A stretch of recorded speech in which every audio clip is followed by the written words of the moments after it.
رسول اللہ صلی اللہ علیہ وسلم کو علم غیب حاصل تھا، یعنی تمام کائنات کے علوم، ان کے جو مخفی راز ہیں وہ اللہ تعالیٰ نے آپ کے سپرد کر دیے تھے۔ تو رسول اللہ صلی اللہ علیہ وسلم کا جو علم ہے، عام طور پہ ربیع الاول میں زیر بحث رہتا ہے کہ ان کے علم کی فضیلت اور نوعیت یہ تھی، تو قرآن مجید اس حوالے سے بھی کوئی رہنمائی کرتا ہے؟ بہت واضح طور پر یہ بتاتا ہے کہ وہ علم آپ کو دیا گیا جس علم کے ذریعے سے آپ نے اللہ کی ہدایت ہم تک پہنچانی تھی۔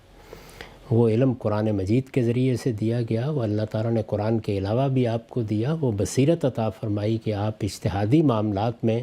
ہماری تربیت کریں، ہمیں اطلاق کر کے دکھائیں، اور اس طرح وہ چیزیں جن کو انسان خود نہیں سمجھ سکتا تھا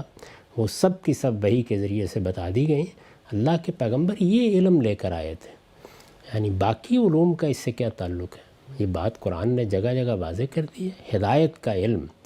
اللہ تعالیٰ کی طرف سے رہنمائی کا علم، اس کا آخری منبع آپ ہی کی ذات والا صفات ہے۔ اب قیامت تک اللہ تعالیٰ نے کیا چاہا ہے، اس کے مرضیات کیا ہیں، وہ ہم سے کن چیزوں کا تقاضا کرتا ہے، اس کو جاننے کا واحد ذریعہ رسالت مآب صلی اللہ علیہ وسلم کی ذات والا صفات ہے۔ یہ علم ہے جو آپ کو دے کر بھیجا گیا ہے، یہ علم ہمیں آپ سے لینا ہے، اور یہی علم ہے کہ جس کی وجہ سے آپ اللہ کے آخری پیغمبر ہیں، اور اللہ کی یہ خاص رحمت ہے پوری دنیا پر کہ اس نے اپنی ہدایت آپ کے ذریعے سے ہم کو دی ہے۔